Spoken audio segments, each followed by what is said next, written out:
నమస్తే అమ్మా. ఓం సాయిరామ్. ఎలా ఉన్నారమ్మా? బాగున్నారా? నమస్కారం. బాగున్నాను తల్లి.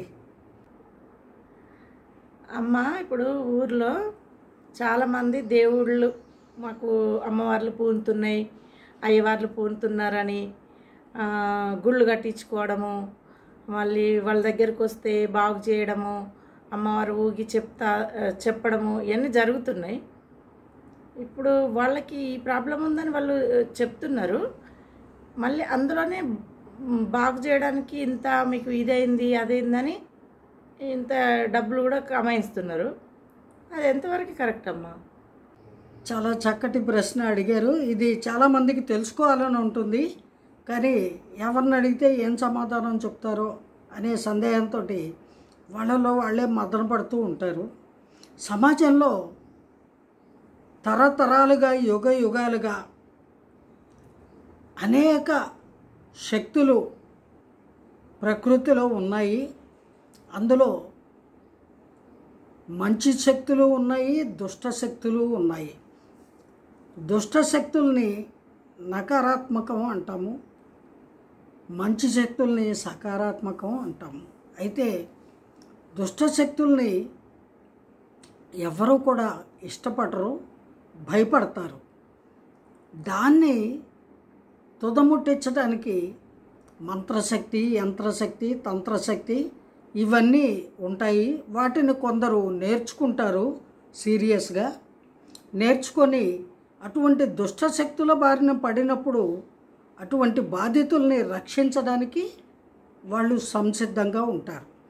అయితే ఇటువంటి నిజాయితీగా ఉండేవాళ్ళు 100కి 1 ఉంటారు, కానీ 100కి 70% మంది మాయమాటలు చెప్పేవాళ్ళు, మంత్రాల శక్తి లేని వాళ్ళు, మంత్రాలు అసలు తెలియని వాళ్ళు కూడా ఆ గెటప్పులు వేసుకొని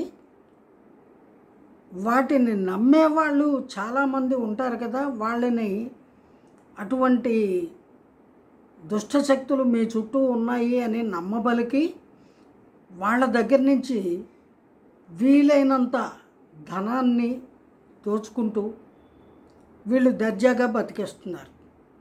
ఇటువంటి దొంగలు దొరకనంత వరకు దొరలు, దొరికితే దొంగలు. అందుకని అటువంటి మాయగాళ్ళ మాయమాటలకి నమ్మి వాళ్ళకి దాసోహము అనకూడదు. ఏదైనా కష్టం వస్తే ఆ కష్టాన్ని పోగొట్టుకోవడానికి సరి అయిన మార్గాన్ని ఎన్నుకోవాలి, సరి అయిన వ్యక్తిని కలుసుకోవాలి. అంతేగాని ఒక బోర్డు పెట్టుకొని గెటప్ వేసుకొని ప్రచారం చేసుకునే వాళ్ళని అస్సలు నమ్మకూడదు. అటువంటి వాళ్ళు కేవలము మోసగాళ్లే అని గుర్తించాలి. అయినా మనిషి ఎప్పుడైనా తను భరించరాని బాధలకి గురి అవుతున్నప్పుడు, కష్టాలు ఎక్కువైనప్పుడు మాత్రమే మనసు పరిపరి విధాల ఆలోచనలు చేస్తుంది. ఏ గాలో ధూళో సోకిందో, ఎవరైనా చేతబడో బాణామతో చేశారో అనేటువంటి అనుమానాలు అప్పుడు కలుగుతాయి. అలా కలిగినప్పుడు సరి అయిన వ్యక్తి దగ్గరికి వెళ్ళాలి తప్ప మోసగాళ్ళ దగ్గరికి, వేషగాళ్ళ దగ్గరికి వెళితే వాళ్ళు ఇలాగే నిలువు దోపిడీ చేస్తారు.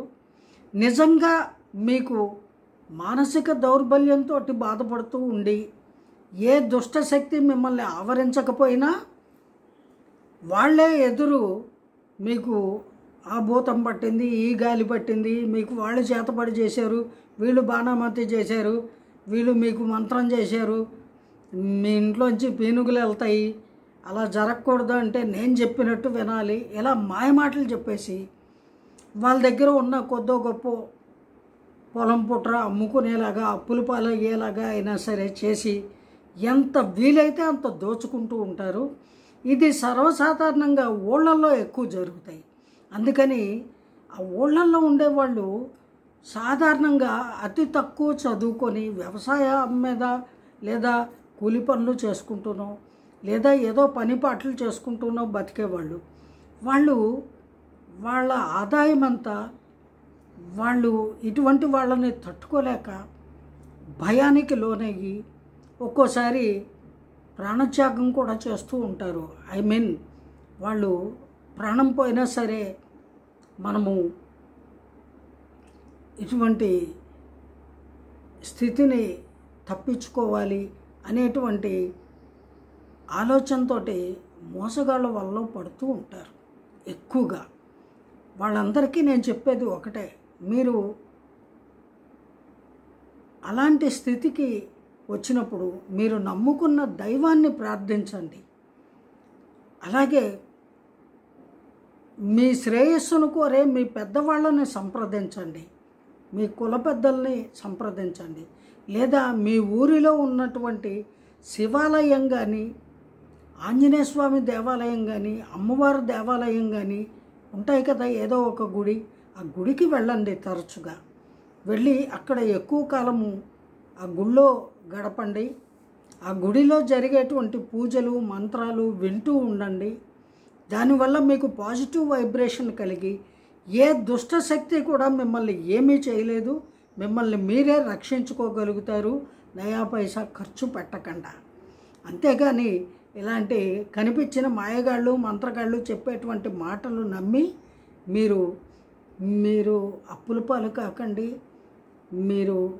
మీకు ఉన్న కొద్దిపాటి ఆస్తిపాస్తులు పోగొట్టుకోకండి. అధైర్యపడకండి, ధైర్యంగా ఉండండి, జాగ్రత్తగా ఉండండి. జై గురుదేవ్.